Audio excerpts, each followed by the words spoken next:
कांदा खाणे सगळ्यांना आवडते, कारण तो जेवणाची चव वाढवतो आणि शरीराला ताजेपणा देतो. यात अनेक पोषक घटक असतात. तसेच कांदा खाल्ल्याने शरीर थंड राहते. त्यामुळे कांद्याची भाजी तुम्ही या उन्हाळ्यात वारंवार नक्की करा.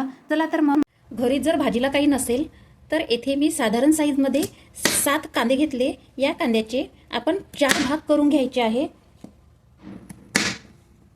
आता एका कांद्याचे 4 भाग झाले की पटापट कढईत तेल घालून, तेल गरम झाले की तेलात कांदे घालायचे आणि हलकेसे फ्राय करून घ्यायचे. कांद्याचे स्लाइस फ्राय झाले की 6 कांद्याचे स्लाइस एका ताटामध्ये काढून घ्यायचे आणि एका कांद्याचे स्लाइस कढईतच ठेवायचे. आता या एका कांद्याच्या स्लाइसला आपण अलग अलग करून घेऊ. 2 टमाटर कापून घालायचे आणि 2 सुक्या मिरच्या घालायच्या. 10 ते 12 लसूण पाकळ्या. टमाटर नरम करण्यासाठी थोडेसे मीठ घालायचे. यावर 2 मिनिट झाकण ठेवायचे. आता झाकण काढून टमाटर नरम झाले की नाही चेक करायचे. बघा, टमाटर नरम झाले. आता गॅस बंद करून मिक्सर पॉटमध्ये मिश्रण घालायचे आणि याची पेस्ट करून घ्यायची. आता त्याच कढईत आणि त्याच तेलात थोडंसं जिरं घालायचं.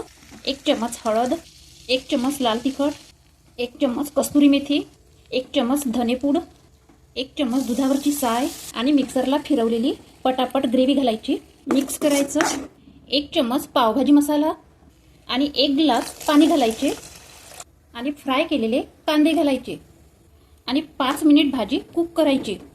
आता भाजीची ग्रेव्ही बघा किती मस्त थिक झालेली आहे. आता गॅस बंद करायची. आता प्लेटमध्ये ही भाजी आपण सर्व करू. आता ही झाली राजस्थानची प्याज रेसिपी. आहे की नाही एकदम अमेजिंग प्याज रेसिपी. एकदा ही प्याज सब्जी करून बघा. तुमच्याकडे भाजीला असो किंवा नसो, तोपर्यंत राधे राधे.